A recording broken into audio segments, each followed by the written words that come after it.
312장 너 하나님께 이끌리어. 찬양하겠습니다. 너 하나님께 이끌리어 일평생 주만 바라며 너 어려울 때 힘주시고 언제나 지켜주시리.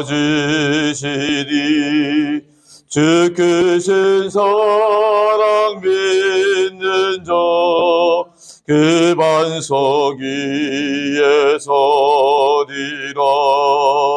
너 설레는 맘 가다듬고 희망 기다리면서 그 은혜로우신 주의 뜻과 사랑에 만족하여라.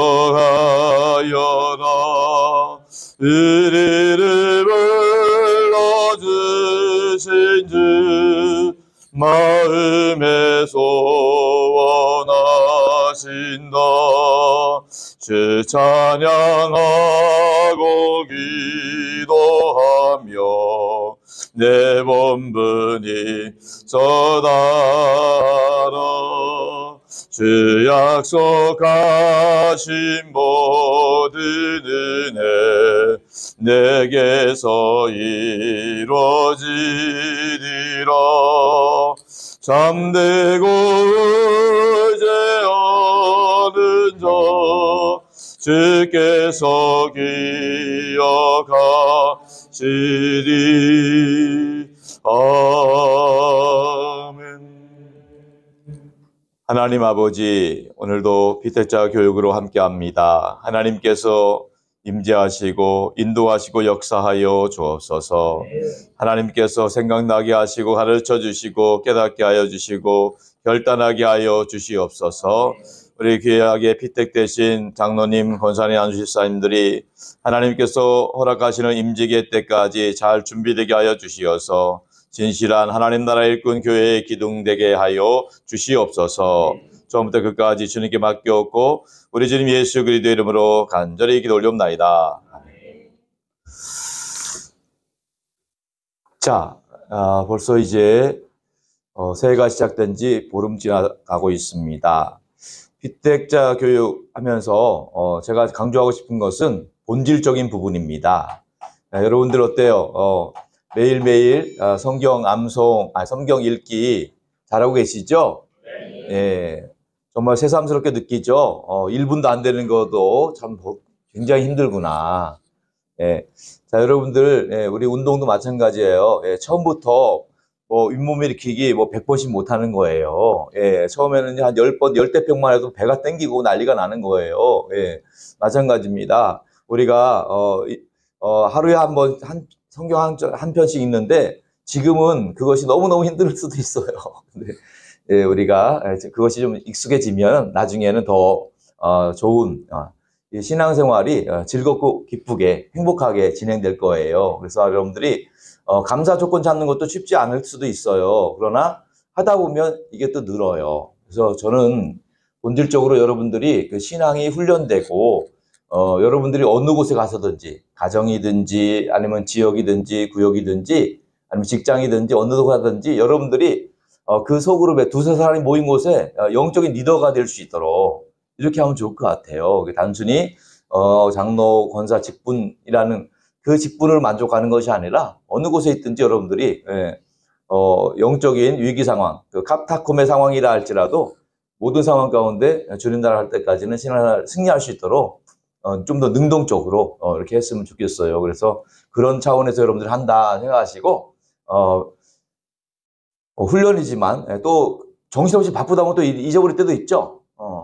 그러면 또 작심삼일 하는 거예요. 예, 그래서 작심삼일을 3일 만에 계속 하시면 돼요, 그냥. 그래서 3일 지나고 또 작심삼일, 또 작심삼일 하다 보면 1년, 작심삼일이나 100번 하면 1년 가니까.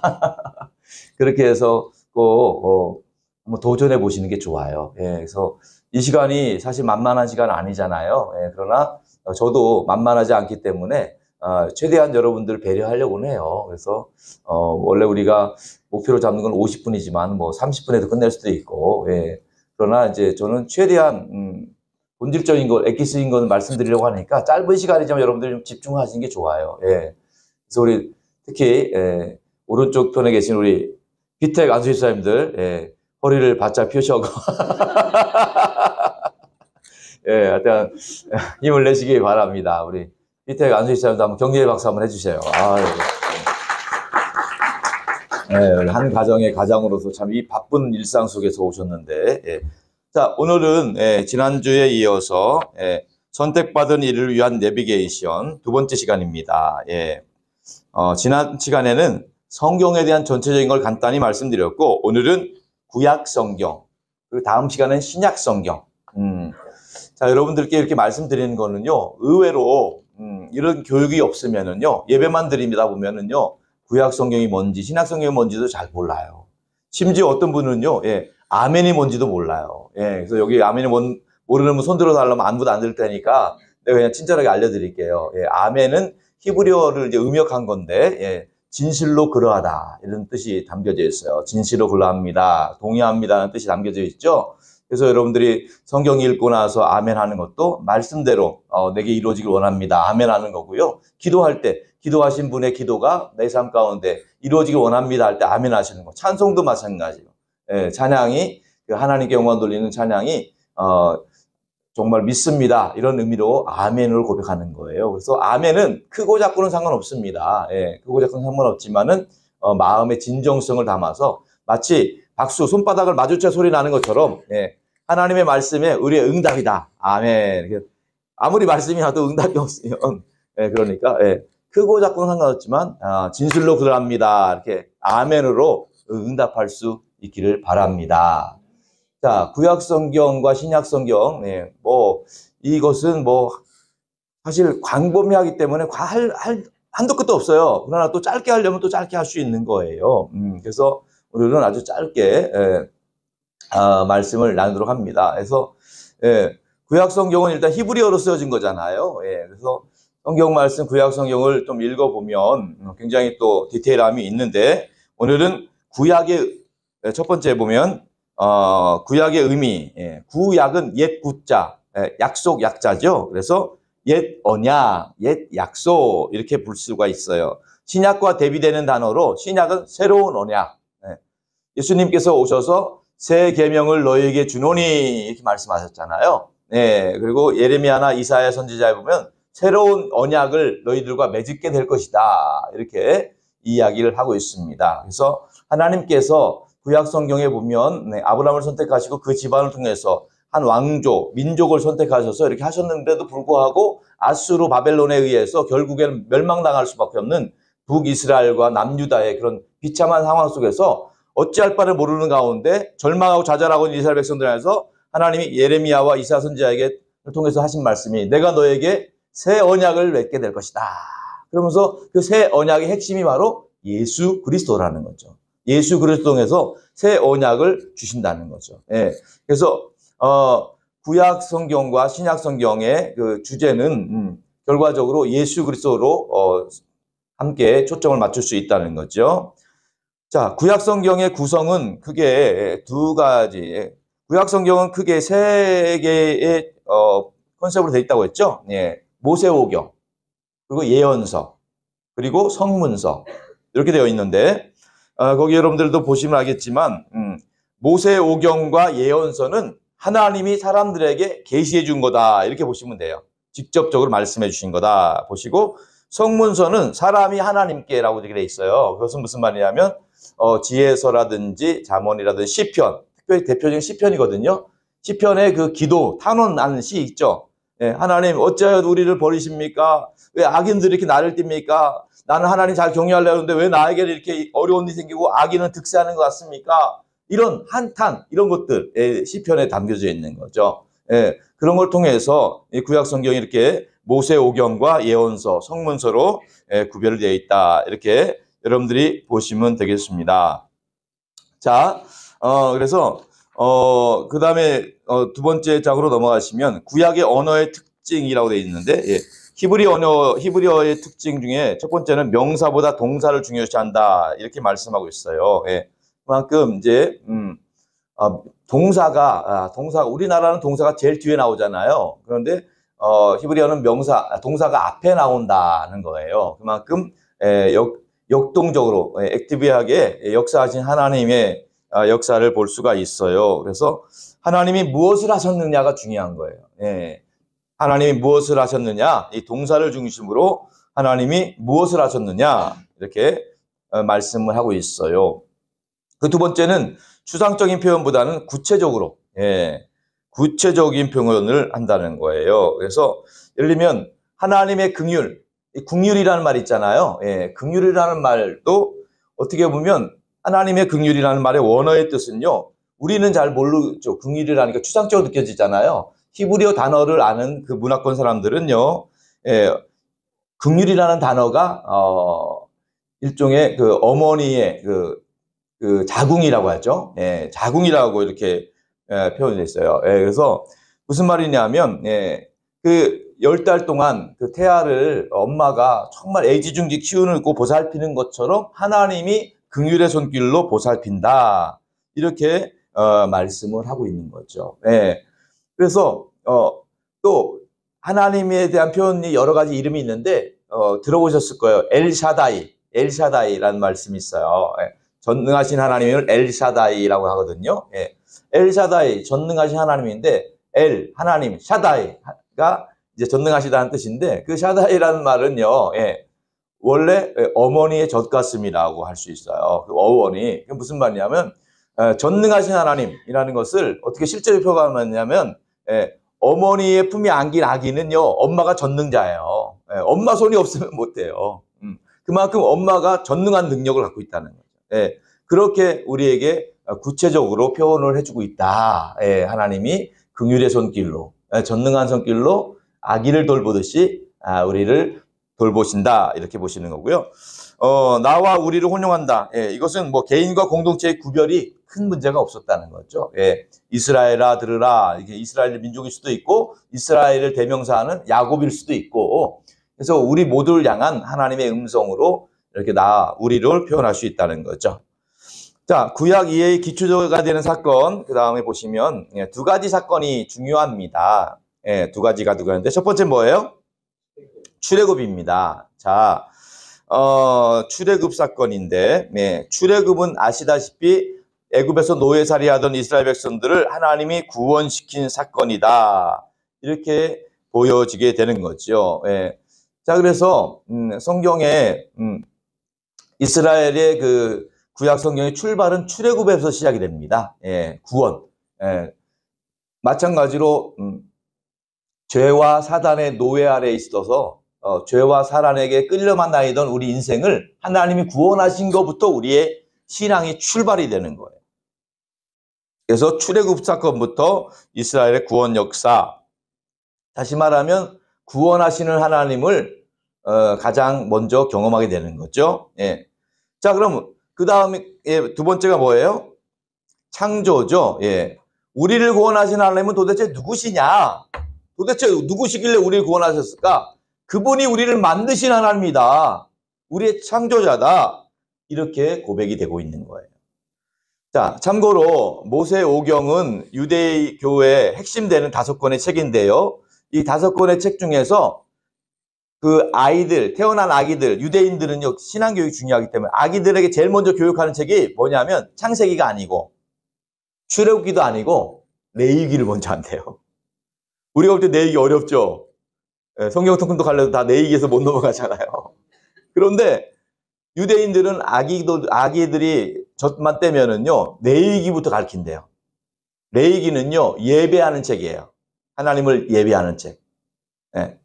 하나님을 예배하는 책이 이제 어떻게 예배할 것인가, 예배를 가르친다는 거예요. 자, 예배를 가르치면서 두 번째 가르치는 책이 뭐냐? 출애굽기예요. 왜 우리가 왜 예배하느냐? 일단 예배를 가르치고 왜 예배하느냐? 하나님이 우리를 구원하셨다. 죄의 노예에 있던 우리를 구원하셨다. 그래서 출애굽기를 가르치는 거예요. 출애굽을 가르친다. 세 번째 어디 가르치냐? 창세기 가르친대요. 도대체 우리를 구원하신 분이 누구냐? 하나님인 누구냐? 우리를 만드시는 분이고 우리를 창조하신 분이다. 이렇게 해서 레위기 예배를 가리키고 그 다음에 출애굽기 우리를 구원하신 분이 누구냐? 그리고 세 번째 창조 하나님을 가리킨다는 거예요. 예. 그리고 이제 민수기 신명기는 그 다음에 이제 말씀을 나누게 되는 거죠. 자, 이렇게 구약에서 우리가 만나는 하나님은 크게 두 가지, 구원의 하나님과 창조의 하나님을 만나게 됩니다. 자, 넘어가서요. 구약의 주제, 구약은 무엇을 말하는가? 자, 첫 번째 뭐예요? 창조. 예, 두 번째 예, 질서 붕괴라는 건 타락이라는 말과 연결이 됩니다. 세 번째 구원. 그 다음 새 창조. 예, 다시 새 창조하는 거죠. 그 다음에 지어오는 삶, 예, 승리하는 삶을 살아간다는 거죠. 예, 그래서 구약의 주제는 하나님의 창조와 구원을 기억하는 거예요. 창조와 구원을 기억하는 건데, 안타깝게도 하나님께서 창조해 주신 것을 인간의 타락으로 질서가 붕괴된 거예요. 하나님과 인간, 창조주와 피조물의 그 경계선에서 하나님을 하나님으로 인정하고 피조물을 인정하면 됐을 텐데 선악과 하나 따먹었다는 것은 그런 의미가 있어요. 예. 우리 1대1 때도 제가 말씀을 드렸는데 예. 단순히 선악과 하나 따먹은 게 그게 잘못이 아니에요. 선악과는 예. 하나인 것 같지만 그게 전부이고요. 예. 하나님과 사람 사이에 유일한 구분이 되는 것은 선악과밖에 없어요. 창조주와 피조물 사이에 유일한 금기, 유일한 구별, 유일하게 구별되는 것은 선악과밖에 없어요. 선악과를 따먹으려고 했다는 것은 하나님이 되려고 했다는 거예요. 창조주가 되려고 했다는 거예요.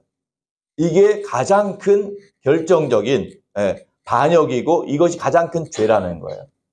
죄라고 하는 것은 관역을 벗어났다고 합니다. 하나님의 기준은 딱 하나였어요. 하나님을 하나님으로 인정하는 거예요. 나는 창조주고 너희는 피조물이라는 거. 그거 인정하는 건데 그것을 벗어나겠다는 거예요. 그것이 죄고 그것이 타락이라는 거예요. 그것으로 인해서 질서가 파괴되는 거예요. 하나님은 우리를 만드셨고 그럼에도 불구하고 우리를 구원하기 원하셨다는 거예요. 질서가 파괴된 상태에서도 우리를 구원하기 위해서 하나님께서 어린 양을 통한 구원의 길을 열어주셨잖아요. 그래서 그 죄의 문제가 해결되기 위해서 어린 양을 통한 그 구원, 죄 문제 해결이 바로 레위기에 나와 있는 거예요. 레위기에 보면 수많은 제사 있잖아요. 대표적인 건 5가지 제사가 있지만은 수많은 제사를 보면은요, 기본적인 것은요, 다 그거예요. 제사장이 있으면요, 그 제물을 드리는 자가 용서가 필요한 사람이 제물을 가지고 와요. 부유한 사람은 소를 가져올 수도 있고 또 보통 사람들은 어린 양, 좀 어려운 분들은 비둘기, 그것도 어려운 분들은 밀가루 조금. 이렇게 다 형편에 따라 드리게 돼 있어요. 근데 그걸 가져올 때, 예를 들면 어린 양을 가져오거나 소를 가져올 때, 그것을 이제 죄를 전가시키잖아요. 이것이 이제 어린 양이다 하면, 제물을 드리는 헌제자의 손을 얹고, 제사장의 손을 얹고, 하나님, 이 사람의 죄를 대신해서 이 양을 죽입니다. 하나님께서 받으세요. 이렇게 하는데, 여기 여러분들이 하나 기억할 것은, 이 번제라든지, 이렇게 태워드리는 제사, 그리고 화목제라든지, 이런 제사를 드릴 때, 예컨대 제사 순서, 예배 순서가 10가지라면, 10가지 중에, 제사장이 하는 역할은 한두 가지밖에 없어요. 나머지는 다 본인이 하셔야 되는 거예요. 근데 요즘 우리 주일날 예배 드릴 때는 저 혼자만 바쁜 것 같은데, 저는 이제 사실은 도움이라고 볼 수 있는 거예요. 여러분들이 예배 가운데, 기도 가운데, 찬양 가운데 능동적으로 하셔야 되는 거예요. 저는 이렇게 가이드를 하는 것 뿐이지, 그것을 혼돈하시면 안 돼요. 그냥 예배를 구경하듯 보고, 그렇게 한다. 이렇게 생각하시면 안 되고, 내가 정말, 실제적으로 레위기의 제사를 보면요. 그 소를 잡고 양을 잡는 거잖아요. 각을 뜨는 거예요. 부륙하는 거예요. 도살장에서 하는 것처럼 그걸 본인이 직접 하는 거예요. 그럼 피 튀기잖아요. 얼마나 피가 낭자하고. 그 피 비린내 나는 그것을 가지고 와서 그것을 태워드리면서 나의 죄를 도말하는 그런 일종의 세레모니인데 그걸 통해서 구약 성경에서 우리의 죄를 용서해주는 그런 길을 가렸는데 안타깝게도 어떻게 됐어요? 좋았어요. 좋긴 좋았는데 나중에는 정말 진정성이 빠지니까 형식만 남은 거예요. 그래서 나중에 이제 그 후반기에 가면은 그 선지자들한테 통해서 그래요. 더 이상 번제 드리지 마라. 지겹다. 아주 지겨워. 피비린내 지겹다. 하나님이 그렇게 말씀하세요. 더 이상 나한테 양 가져오지 마라. 그 형식적인 거. 왜 형식적이냐면요. 이스라엘 백성들이 어차피 태워드리는 거니까 뭐 좀 병들고 귀한 쌩쌩한 건 안 태워주고 병들고 어차피 죽을 걸 만나면 뭐 이렇게 좀 약간 좀 장애가 있는 것 이런 것들을 하는 거예요. 예. 어차피 태우니까 그게 인본주의가 된 거죠. 하나님은 빠진 거예요. 예. 그러다 보니까 하나님은요, 예. 내가 너희들이 드리는 번제가 지긋지긋하다. 도대체 역겨워서 내가 못 받겠다. 예. 그때 한 유명한 말씀이 이제 예. 나는 순종이 제사보다 낫고 듣는 것이 순양의 기름보다 낫다는 말이 나오는 거죠. 그런 말씀들이 나오는 거예요. 예. 그래서 하나님께서 기뻐 받으시는 제사는 예. 단순히 순양이 정말 기름 철철 흐르는 그것이 아니다. 예. 하나님께서는 우리의 심령의 상한 제사를 받기 원하신다. 예. 그래서 우리의 예배가 정말 진정성 있는 예배가 되기 위해서는 예. 단순히 예배당에 앉아 있는 것을 떠나서 우리 예배가 예. 정말 모든 순서마다 하나님이 기뻐 받으신 예배로 나아갈 수 있기를 축복합니다. 그래서 하나님이 우리를 창조하셨다. 그럼에도 불구하고 우리가 질서가 붕괴되었다. 죄로 말미암아. 그러나 하나님이 우리에게 다시 한번 회개를 촉구하고 구원의 소망을 주셨다. 그리고 하나님이 새로운 창조로 다시 우리를 세워주시고 새로운 피조물로 삼아주셨다. 그래서 우리 하나님을 지혜로운 삶이라는 것은 다른 것 아닙니다. 예. 하나님의 사랑과 은혜, 우리 시편 23편 6절에 나와 있듯이 여호와 나의 목자신이 나오면서 마지막에 내 평생에 여호와의 선하심과 인자하심이 반드시 나를 따르리니 내가 여호와의 집에 영원히 살리로다. 이 고백이에요. 이게 하이라이트인데 선하심과 인자하심이 핵심이에요. 선하심, 히브리어로 토브예요. 토브. 보시기 좋았다. 토브. 인자하심, 히브리어로 헤세드죠. 헤세드. 자비로우신 거예요. 자, 하나님은요, 다윗을 비롯해서 우리 모두를 선하게 보는 거야. 좋게 보는 거야. 우리가 보면 왜 똑같은 걸 봐도 왜 삐딱하게 보는 분 있잖아요. 부정적으로 보는 분도 있잖아요. 근데 하나님은 웬만하면 더 좋게 보려고 하는 거야. 오죽하면 저랬을까. 탕자, 우리가 볼 때는 나쁜 놈이라고 하는데, 야, 탕자가 오죽했으면 저렇게 방탕하게 했을까. 이렇게 봐주시는 거예요. 하나님이 우리를 바라볼 때 보시기에 좋았다. 보시기에 좋았다. 우리가 사실 따져보면 내 안에 뭐 선한 게 뭐가 있어요. 내세울 거 안 하고 또 늘 더럽고 추하고 악한 것밖에 없는데 우리 안에 아무것도 없는데 그래도 하나님은 우리 안에 하나님의 영상을 보시려고 하는 거예요. 좋게 보시려고 하는 거예요. 그러면서 우리에게 하나님은 선하신 손길로 선한 손길로 선한 눈길로 보시고 또 하나님께서 헤세드의 마음으로 사랑의 마음으로 자비로운 마음으로 긍휼의 마음으로 마치 우리가 부모가 아들 딸 볼 때는 왼수 같아 보이잖아요. 근데 그래도 조금 할머니 할아버지가 손녀딸 손주들 보면 어때요? 조금 더 나 보이죠? 그놈이 그놈인데도 나 보이잖아요. 그게 그런 거고 하나님 볼 때는 더 사랑스럽게 더 좋게 본다는 거예요. 그래서 우리가 그런 마음으로 바라보시면 좋을 것 같습니다. 자, 넘어갈게요. 여섯 번째로 구약의 내용 창세기 읽어볼게요. 옆에 시작. 창조. 하나님 만드셨다는 거예요. 우리는 이것을 꼭 그냥 우리는 있는 존재가 아니라는 거죠. 우리는 단순히 물질에서 이렇게 된 게 아닙니다. 하나님이 절대적으로 우리를 만드셨다고 분명히 계시해 주셨다는.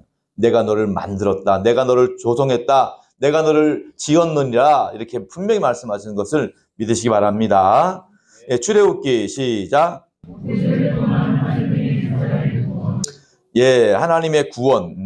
하나님께서 모세를 선택하신 거고 모세를 통해서 이스라엘 백성들이 구원받을 수 있도록 하신 것이죠. 그래서 여기에 보면 구체적인 내용들이 많이 나와 있지만 대표적으로 출애굽기는 40장까지 있는데 앞에 부분 절반 20장 전까지 그리고 20장 뒤에랑 좀 구분이 돼요. 그래서 앞에 부분은 좀 읽을만 한데 출애굽기 20장 지나가면 굉장히 짜증나죠. 왜냐하면 10계명부터 해서 이제 복잡해지니까 그때부터 많은 분들이 탈락을 하시는 분이 많아요. 그런데 거기에는 사실은 중요한 의미가 있어요. 출애굽기 19장 5절과 6절이 하나님과 이스라엘 백성들과 계약, 시내산 언약을 맺는 장면이 있어요.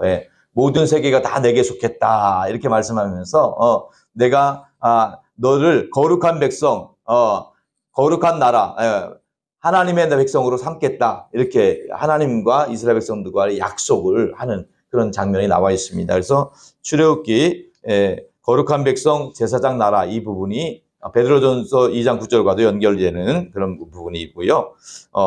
자, 하나님께서 출애굽기를 통해 말씀하죠. 그 다음에는 레위기 나오죠. 예, 레위기 시작.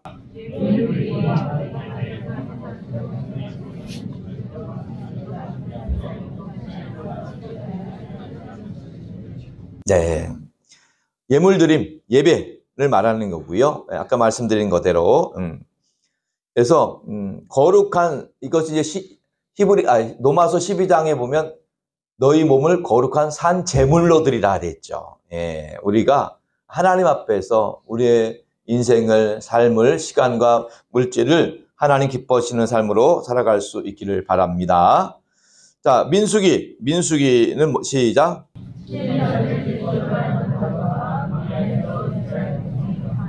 네, 시내산에서의 여정들, 광야에서의 여정들이 나오는데 여기서 우리가 기억할 것은 출애굽이 1세대가 있고 2세대가 있어요. 예, 1세대는 애굽에서 노예 살해하다가 출애굽 나온 세대, 홍해를 건넜던 세대가 1세대고요. 2세대는 광야에서 태어난 세대예요. 광야 40년 동안에 태어난 세대가 2세대인데 결과적으로 하나님께서 훈련에 40년을 했지만은 출애굽 1세대는 가나안 땅에 못 들어갔어요. 나이가 많아서 못 들어간 게 아니고 다 광야에서 멸망당했어요. 유일하게 딱 두 사람, 여호수아와 갈렙 두 사람만 광야에서 태어난 출애굽 2세대와 함께 가나안 땅에 들어갔어요. 모세도 못 들어갔죠. 모세도 못 들어갔습니다. 그래서 우리는 광야에서 우리는 보내면서 다시 한번 우리 하나님께서 우리 신앙 훈련을 통해서 다시 한번 우리가 정말 하나님 예비하신 곳에 들어갈 수 있도록 이렇게 순종하는 삶을 살아야 되겠죠. 마지막으로 신명기 시작. 오직 하나님만 섬기라. 우리 올해 주제 오직 주님, 신명기 6장 4절 5절도 오직 하나님만 섬겨라. 자, 여기서 신명기 할 때 신명기 기록할 기자고요. 명은 말씀 명자인데 신자는 우리가 흔히 말하는 하나님 신자, 귀신 신자였으면 좋겠는데 그러지 않고 신신당부 신자예요. 신신당부 신자. 무슨 말이에요? 신명기는 어떻게 보면은 모세 오경을 통해서 주신 말씀 중에 마지막으로 가나안 땅에 들어가기 전에 신명기를 통해서 제발 모세가 신신당부하는 거예요. 제발 너희들 들어가면 하나님 제발 잘 섬기라. 우상 좀 섬기지 마라. 제발 부탁한다. 거듭 부탁한다. 마지막 부탁이다. 그렇게 그 모세가 이 연사 외쳤건만 가서 또 그게 우리 인간이에요. 아무리 얘기해도 또 타락하는 것이 인간이에요. 그래서 우리가 우리에게 선한 게 없어요. 그래서 결국 하나님의 방법이 신약에 나오는 예수 그리스도예요. 우리 구약은요 어떻게 보면 우리가 하나님을 만나가고 하나님을 알아가고 하나님을 찾는 거다 볼 수 있는데 신약은 안 되겠다. 너희들 도저히 안 되겠다. 그냥 예수 믿어라. 내가 너희를 구원자를 보내주는 거예요. 그것이 이제 신약의 약속이다. 이렇게 보시면 됩니다. 자, 넘어갈게요. 그 다음에 구약의 내용, 예언서. 예언서 2개. 전기 예언서가 있는데, 자, 거기 보시면, 여호수아, 사사기, 사무엘, 열왕기가 있는데, 대표적인 것만 타이틀도 굉장히 중요한 의미가 엑시스입니다. 여호수아, 시작. 자, 뭔 말이냐면요. 우상을 선택할 거냐, 하나님 선택할 거냐 정하라는 거예요. 여호수아 24장에 나오는 유명한 말이에요. 정말 너희들 하나님을 선택할 거냐, 우상 선택할 거냐 결정해라. 나와 내 집은, 여호수아가 말합니다. 나와 내 집은 하나님 섬기겠다. 이런 결단인 거예요. 오죽했으면 이렇게 얘기했겠어요. 근데 그렇게 얘기했을 때, 그 얘기할 때는요, 아멘, 우리는 하나님 섬기겠습니다. 할렐루야 해놓고 또 돌아가서 또 와. 우상 섬기라. 이게 또 우리 인간이에요. 얼마나 안타까워져. 여호수아에 나온 게 뭐예요? 성경이 사사기예요, 사사기. 사사기. 읽어봅시다. 시작. 하나님은 시퍼렇게 살아계신데 하나님이 없는 것처럼 사는 거예요. 얼마나 안타까운 거예요. 사사기의 대표적인 성경 말씀이 뭐냐 하면요. 예, 그 시대에 사람들이 자기의 소견대로 살았더라요. 쉽게 말하면 자기 멋대로 살았다는 거예요. 예. 지금도 하나님이 살아계시는데요. 하나님이 살아계심에도 불구하고 하나님 없는 것처럼 사는 사람들이 지금도 많이 있다는 거죠. 이것이 우리의 현실이라는 거죠. 예. 사무엘상 시작. 네. 사무엘이 마지막 사사라고 할 수 있어요.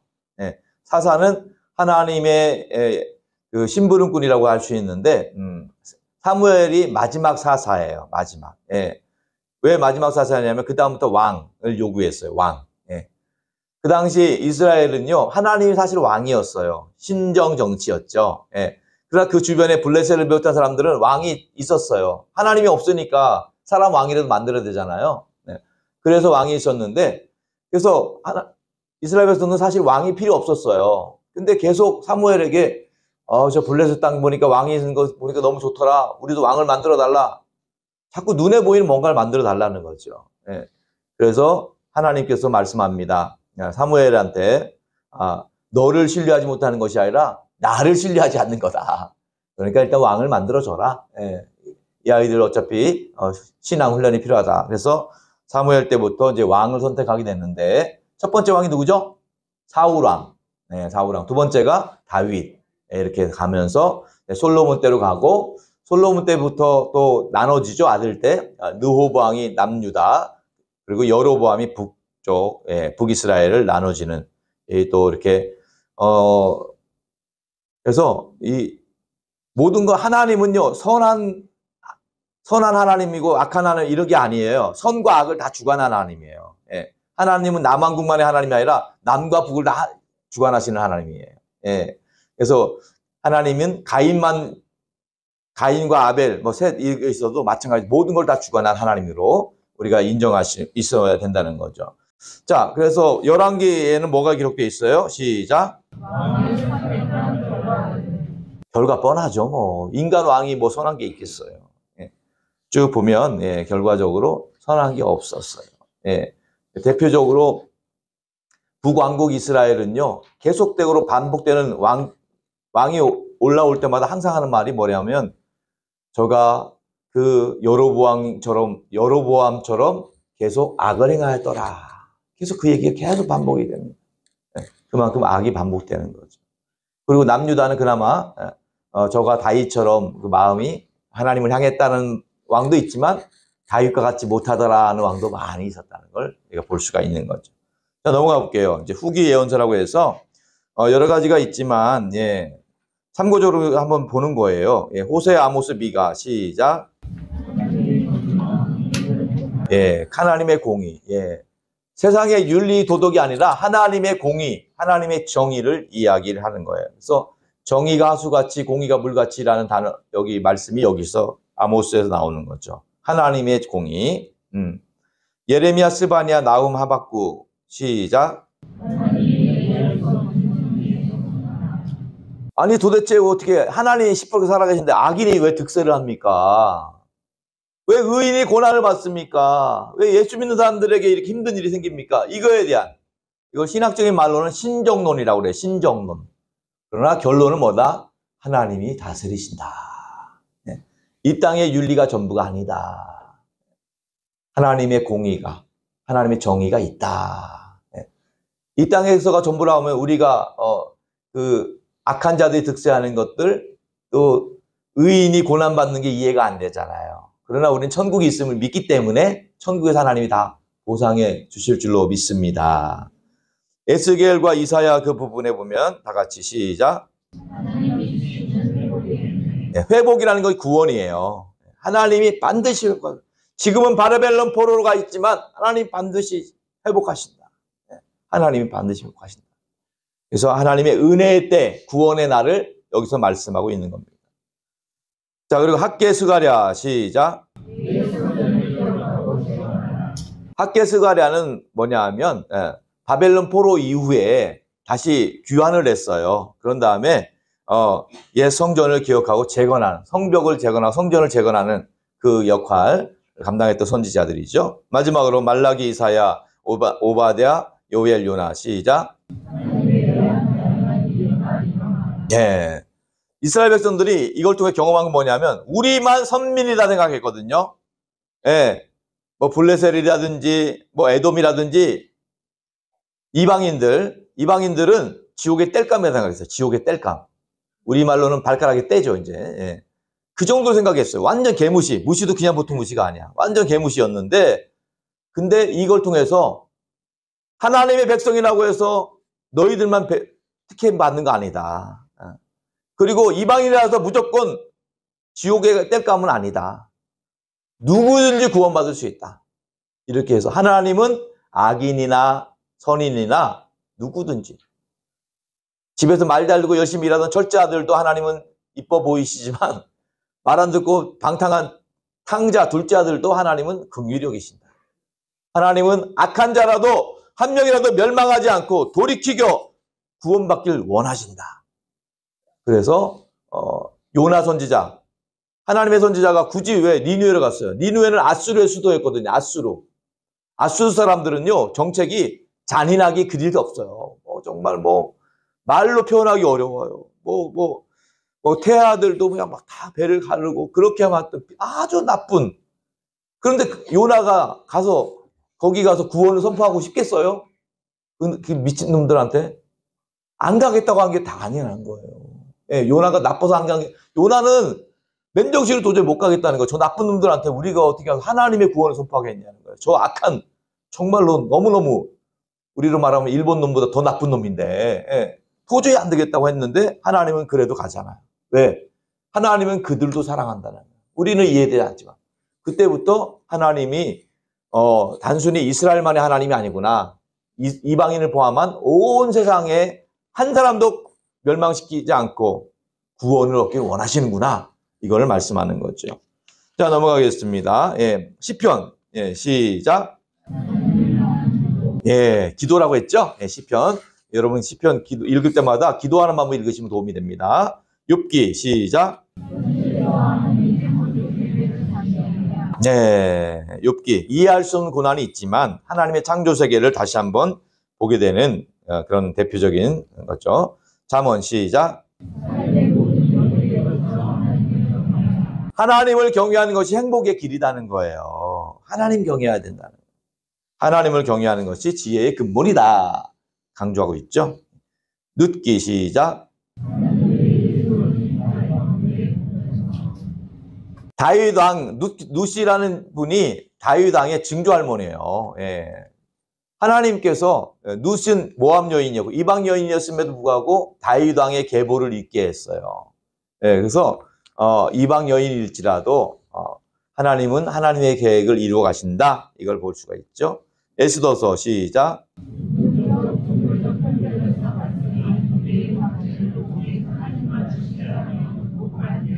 예, 에스더서는 영화로도 많이 나와 있어요. 굉장히 드라마틱하기 때문에 영화로도 많이 나와 있는데 그 유대 민족을 몰살시키려던 하만의 계략을 기가 막힌 반전으로 오히려 하만이 당하는 이런 이야기가 나와 있죠. 예, 그래서 에스더서 읽으면 재밌어요. 예. 예레미야에 가서 시작.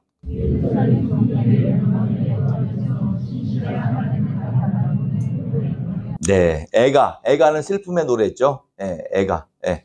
슬픔의 노래에서 예루살렘 멸망을 보면서 우리가 진작 하나님 잘 섬겼어야 되는데 이렇게 됐구나. 안타까운 눈물에. 마지막 아가서 시작.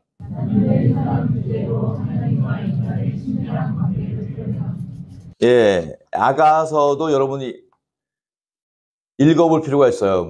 아가서는 웬만하면 남사스러우니까 안 읽겠다 이렇게 하면 안 되고, 아가서는 마치 신랑 대신 예수님께서 신부 되시는 교회와 우리 성도들을 사랑하시는 그런 사랑의 표현이 남겨져 있어요.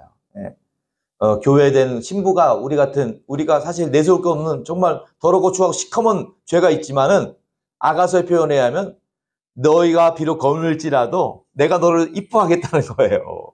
사랑하겠다는 거예요. 얼마나 감사해요. 그 예수님의 사랑과 은혜가 있다는 거죠. 그래서 아가서도 여러분들이 꼭 부부관계가 아니더라도 읽고 예수님의 사랑을 느낄 수가 있는 거죠. 자, 넘어가서 전도서 시작.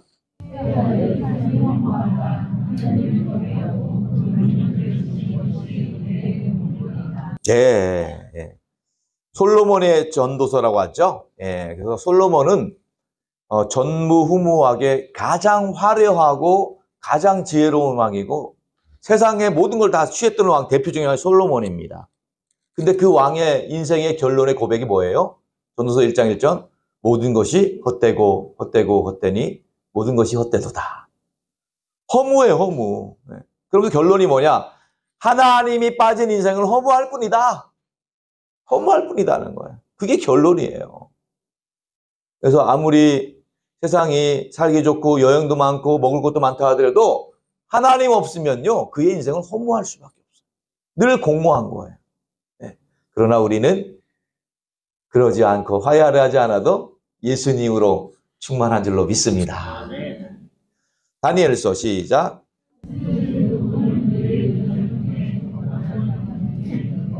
네, 다니엘.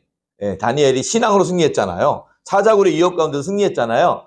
다니엘도 영화로 많이 나와 있는데 그만큼 굉장히 다이나믹하다는 얘기 있죠. 에스라 느헤미야 시작.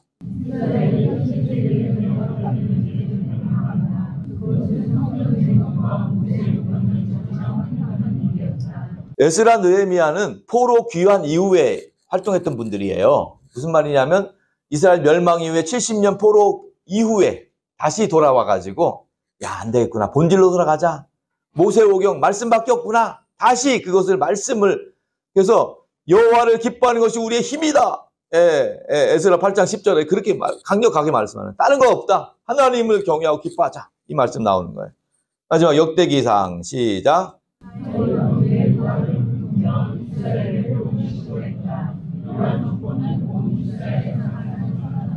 네, 역대기는 열왕기는 마치 왕조실록 같이 기록이 돼 있다면 역대기는 다윗 왕조를 중심으로 기록되어 있어요. 예, 열왕기는 남왕국 유다와 북왕국 이스라엘이 다 같이 이렇게 왔다 갔다 하면서 서로 비교하면서 기록이 되어 있는데 왕조실록처럼 역대기는 특별히 다윗 왕가를 중심으로 기록되어 있다는 차이가 있습니다. 약간 비슷하지만 자 마지막으로 구약 읽기의 의의 보시면 시작. 그리고 네 결론은 그겁니다. 그래서 구약을 읽는 의의가 있다면 신약의 전제, 신약의 배경이잖아요. 그렇기 때문에 예수님도 구약 성경을 많이 인용하셨어요. 그래서 그냥 뜬금없이 신약 성경이 생긴 게 아니에요. 구약의 뿌리를 가지고 있기 때문에 우리가 구약 성경을 배경으로 읽으셔야 돼요. 읽는 게 필요하고 또 결과적으로 하나님이 계시가 발전되는 걸 보이고 있어요. 그래서 한 사람 아브라함을 통해서 역사하셨던 하나님이 그 이스라엘 민족으로 발전하고 또 결과적으로 이방 땅까지 발전하는 걸 통해서 예수님도 이 땅에 오셔서 부활 승천하시면서 유명하신 말씀 사도행전 1장 8절 말씀하셨잖아요. 오직 성령이 너에게 임하시면 권능 받고 예루살렘, 온 유대와 사마리아 땅 끝까지 이렇게 발전해가는 그것을 말씀해 주신 이유가 있다는 거죠. 그래서 결과적으로 예수 그리스도를 통해 재현된 하나님의 나라를 볼 수 있다는 거예요. 그래서 우리는 구약 성경 읽을 때 단순히 옛날 이야기로 생각하지 마시고 구약 성경 가운데 역사하시는 예수님을 발견할 수 있어야 되는 거예요. 단순히 우리가 아브라함 유명한 믿음의 조상 이렇게 보시면 안 되고요. 아브라함을 통해 우리에게 보여주시는 예수님을 발견할 수 있어야 돼요. 요셉을 통해 보여주는 예수님, 다니엘을 통해 보여주시는 예수님을 우리가 발견할 수 있어야 된다. 그래서 항상 예수님으로 해석해야 된다는 거죠. 여러분들에게 그렇게 부탁을 드리겠습니다. 자, 일단 여기까지 강의는 마치고요. 광고 말씀드립니다.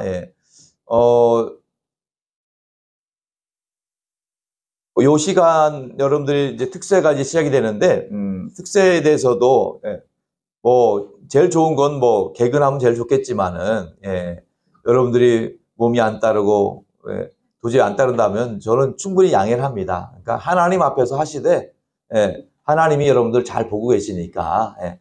그러나 이제 새로운 도전의 기회다 생각하시고 한번 도전해 볼 필요는 있어요. 그리고 혹시라도 하루 이틀 했는데 안 되겠다 싶어서 그냥 포기하지 마시고요. 다시 또 도전하셔요. 작심삼일이라도. 하나님은 여러분 중심 보신다고 했습니다. 예, 중심 보신다고 했으니까 여러분들이 부득이하게 주중에 너무 일이 많으시고 또 주중에 지방에서 일을 하실 경우에는 하루라도 참석하는 거 하나님이 다 알고 계시고 보고 계시는 거예요. 그래서 본질이 더 중요하다. 물론 빠짐없이 참석하면 더 좋고, 예, 여러분들 그렇게 이해를 하시면 되겠습니다. 그리고 저희 혹시 주목해서 보신 분 계시겠지만 이제 2024년에 그 헌금 봉투가 새로 이렇게 준비됐어요. 예, 그래서 저희 교회는 헌금은 두 가지 종류예요. 하나는 이제 목적을 가지고 하는 연보, 예, 목적 연보라고 하고, 또 하나는 의무 연보라고 해서 우리가 기본적인로 해야 될 의무 연보 이렇게 구분이 돼 있어요. 그래서 목적 연보는 목적대로 이제 하는 거고요. 의무 연보는 우리가 산도교회를 섬기는 기본적인 의무로 한다 이렇게 여러분들이 보시면 돼요. 예.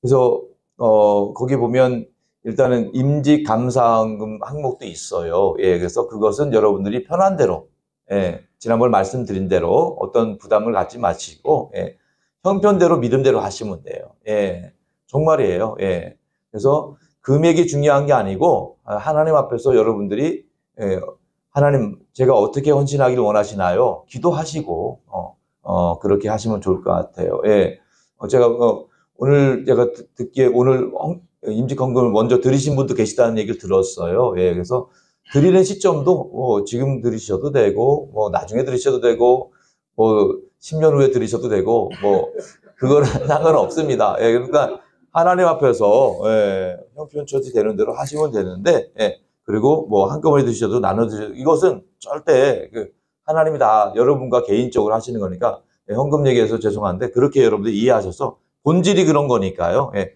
여러분들이 마음에 감동되시는 대로, 예, 이렇게 하시면 되겠습니다. 오케이. 예, 기도와 마치겠습니다. 하나님, 산돌교회 세우시고 귀한 장로님, 권사님, 집사님 피택해 주시고 또 이렇게 함께 은혜 나누게 하시니 감사합니다. 비록 몸과 마음이 피곤하고 힘든 상황이라 할지라도 이 말씀을 통해서 새로운 은혜를 경험하게 하여 주시옵소서. 특별히 특별 새벽 기도회를 붙잡아 주시고 하나님 우리 모두가 승리할 수 있도록 생수의 강이 흘러넘치게 하여 주옵소서. 예수님의 이름으로 기도드립니다. 아멘. 감사합니다. 수고하셨습니다. 고맙습니다.